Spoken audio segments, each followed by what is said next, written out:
So hello and welcome back to International School History Teacher and this series of lessons about the rise to power and rule of authoritarian states. Last lesson we examined the concept of consent, the way in which people rationally and voluntarily accept to live in an authoritarian state. In this final lesson we'll look at the aims and policies of those states and compare and contrast the different types of authoritarian regime.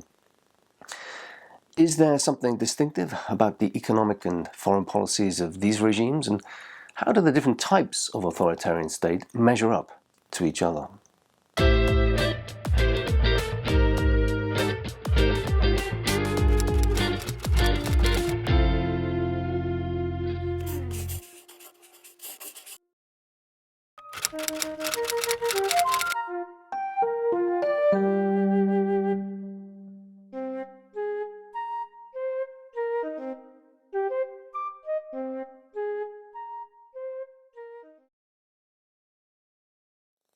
As we saw in an earlier lesson, economic factors are often fundamental causes in the rise of authoritarianism because they help accentuate or trigger other causes such as underlying social or ethnic divisions.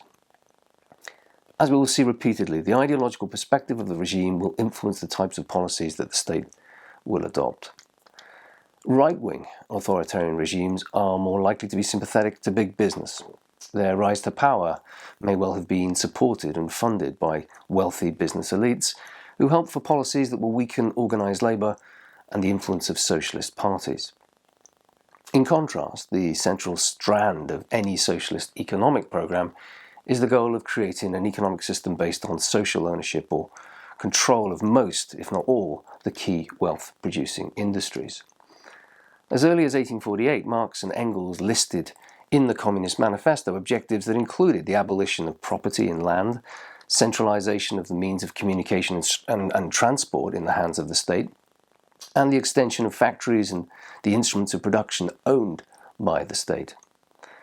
We should recognize that a communist command economy with its 5-year plans is the central reason why left-wing authoritarian regimes are more totalitarian than right-wing regimes.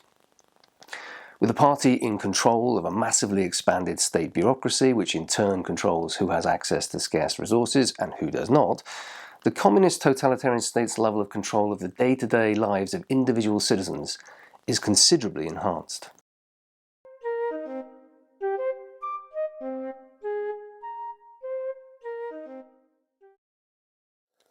Social policies are concerned with deliberate attempts by a government to manage or solve perceived societal problems. Many social policies are influenced by economics and attempts to resolve social problems that have an economic root. For example, social welfare policies attempt to deal with unemployment or poor housing or lack of access to healthcare. Another example of social policy concerns religious groups. Religion poses a problem for authoritarian states because religions provide their members with an alternative set of loyalties, some of which may conflict with that of the state. Social policies may attempt to neutralize the importance of religious groups or co-opt them by providing them with a privileged position in the state. One of the most important social policies for any modern state concerns education of the young. Improving general access to education, raising literacy rates, were very common social policies for authoritarian states, both left and right-wing, throughout the 20th century. Education provides the state with two important forms of social control: in the schools through the curriculum, both academic and hidden, and outside of the school through extracurricular activities and organizations like the Hitler Youth or the Young Pioneers in the Soviet Union. Policies that concern the lives of women are also another good example of how ideology influences the approach of different authoritarian states. Left-wing political theory has long had a feminist dimension that explains women's subordination as an inevitable characteristic of capitalism. The domestic reproductive labor of women as mothers and housekeepers is seen as an essential but both unrecognized and unpaid means of keeping production costs down. As such, the question of female emancipation was very much tied up to the proposed socialist reorganization of the economy. And I didn't want to just draw up plans. I wanted to build an electric power station. That was my mission, and I achieved it. The revolution gave me the right to feel equal to any man. It gave me the right to work, to study what I wanted to study. Она давала мне право трудиться, учиться так, как я хочу. In contrast, right-wing authoritarianism sets out to resist the progress that women have made in the 20th century. They hark back to a dominant 19th century view that society was naturally composed of separate spheres. A domestic or private sphere for women and a public social sphere for men. For fascists and Nazis alike, a woman's place is very much in the home.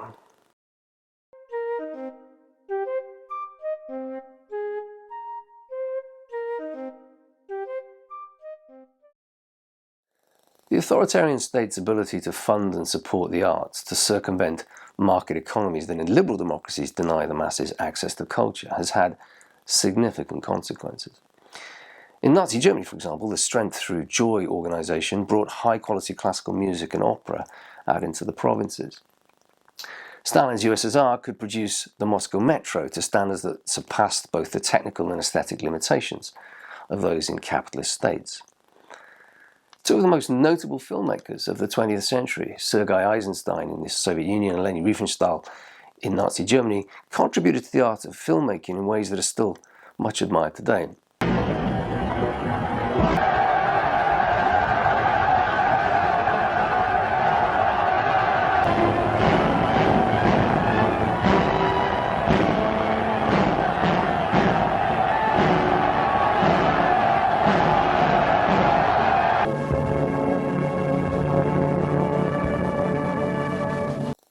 Both directors benefited from the virtually limitless resources that the states provided for film production. Da die Erlaubnis zu bekommen, an der Fahnenstange diesen winzigen kleinen Fahrstuhl einzubauen, aber es hatte eine gute Wirkung.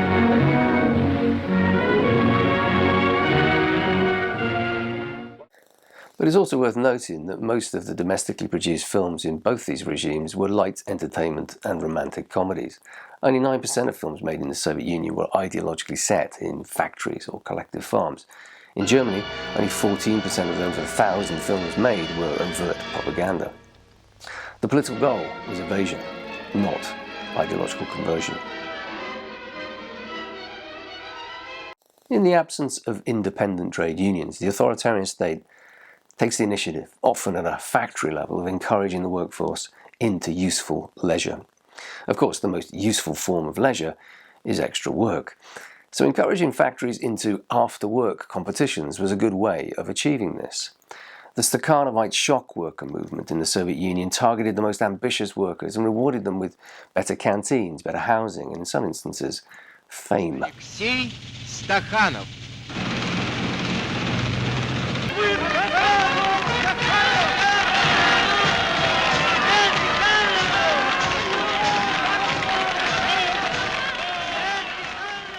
In Germany, the Labour Front, the DAF, organised workers into skill Olympics, competitions to test the skills of artisans, which by 1939 involved 3.5 million workers.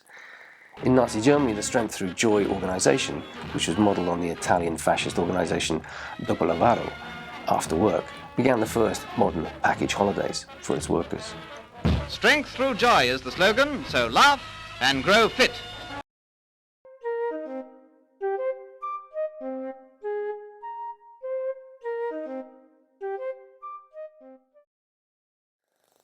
The von Clausewitz aphorism that war is the continuation of politics by other means is certainly more applicable to authoritarian states than to democracies. In his 1795 essay Perpetual Peace, A Philosophical Sketch, the philosopher Immanuel Kant argued that accountable governments will not go to war against each other because neither state will vote to make the necessary sacrifices.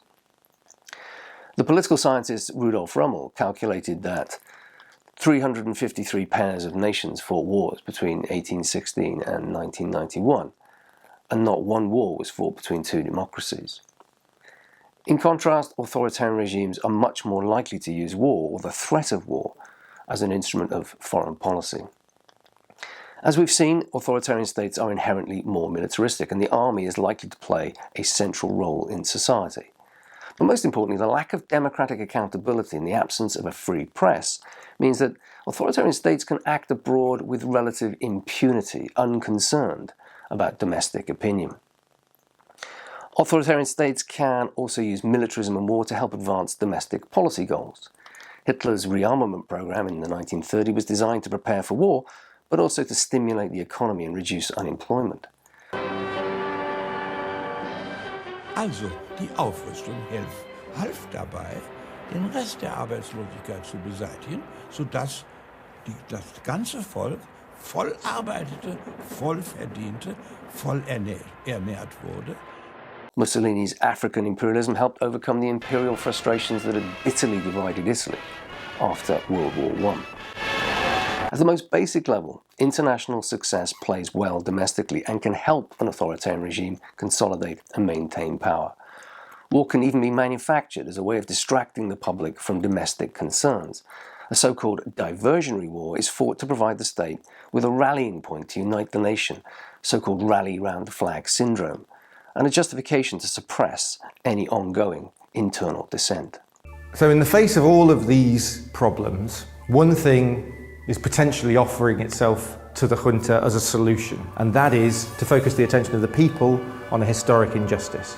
And if the Falklands to the Argentinian people is a historic injustice, then perhaps that is something that can unify a nation and provide an externally focused way of moving on from the horrors of the Dirty War.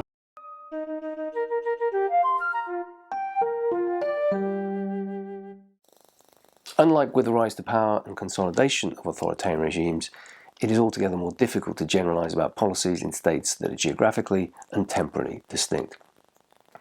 That said, some useful observations can still be made. The first is that ideology clearly matters. Left-wing and right-wing regimes have different goals. Attitudes to the role of women is a case in point, even if the authoritarian methods used to attain those goals can in fact be very similar. Linked to ideology is the fact that communist authoritarian regimes have greater possibilities to exercise totalitarian control, simply because they abolish the capitalist market economy and replace it with direct state control. Where the state, rather than the market, controls access to scarce resources, it is easier for the state to control the behaviour of its citizens. And finally, in the absence of democratic responsibility, the authoritarian state is more likely to be able to use war as an instrument of foreign policy. Now, this had dramatic implications in the 1930s, and unfortunately, it continues to do so even today. So that's it, the end of this initial series of introductory films on the rise and rule of authoritarian states. I may get round to doing some one-off specials later, but for now, thanks for watching. Architecture of amnesia, scare the people with hysteria. Architecture of amnesia, history lessons disappear.